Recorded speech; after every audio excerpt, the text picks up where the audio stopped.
یہودی جو علماء تھے وہ بھی سمجھتے تھے کہ آپ اللہ کے سچے پیغمبر ہونے والے ہیں۔ انہوں نے یثرب میں بتایا ہوا تھا کہ آخری پیغمبر آنے ہی والے ہیں۔ ان کی باتوں کو سن سن کے جو اوس اور خزرج کے لوگ آئے تھے سن 10 یا 11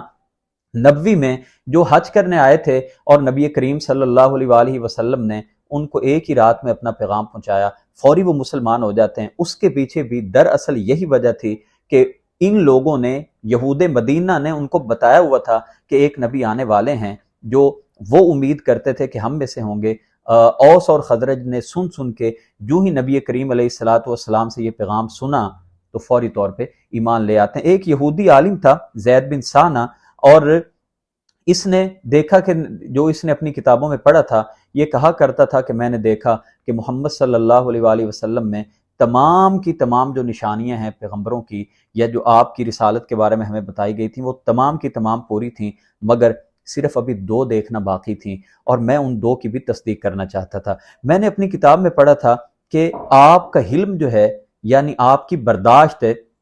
آپ کے غصے پر وہ غالب ہوگا، یعنی آپ کا یہ پہلو، آپ کی یہ صفت جو حلم کی صفت ہے، یہ آپ کے غصے پہ غالب ہوگی۔ اور دوسری بات کہ آپ سے جس قدر جہالت امیز سلوک کیا جائے گا، اتنا ہی آپ کے حلم میں اضافہ ہوگا۔ تو وہ پھر نبی کریم علیہ الصلاۃ والسلام کے ساتھ رہے، اور کچھ ہی عرصے کے بعد آپ کے اندر یہ دونوں خوبیاں دیکھ کر بھی وہ مسلمان ہو جاتے ہیں، اور وہ سمجھ جاتے ہیں کہ آپ ہی اللہ تعالیٰ کے سچے پیغمبر ہیں۔ تو ناظرین گرامی، آپ غور کر سکتے ہیں کہ سابقہ آسمانی کتابوں میں کس قدر صاف اور شفاف اور واضح انداز میں لکھا ہوا تھا کہ اللہ کے سچے پیغمبر جو آنے ہیں وہ ان کی یہ نشانیاں ہیں۔ اور یہی وجہ ہے کہ بحیرہ راہب کا واقعہ ہو، بحیرہ نستور کا واقعہ ہو، سفر شام پہلا ہو، سفر شام دوسرا ہو، یا اسی طرح ورقہ بن نوفل کی بات ہو، یا اس کے علاوہ زریر،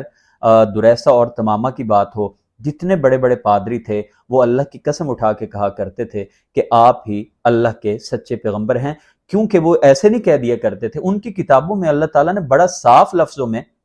کہہ دیا تھا۔ جناب عیسیٰ علیہ السلام احمد نام بتا کے گئے تھے، ان کی کتابوں میں تذکرہ موجود تھا۔ تو ان باتوں سے ہمیں معلوم ہوتا ہے کہ ہمارے نبی کریم صلی اللہ علیہ وآلہ وسلم تمام کی تمام انسانیت کی طرف پیغمبر بنا کے بھیجے گئے، اور آپ کے بارے میں اللہ تعالیٰ نے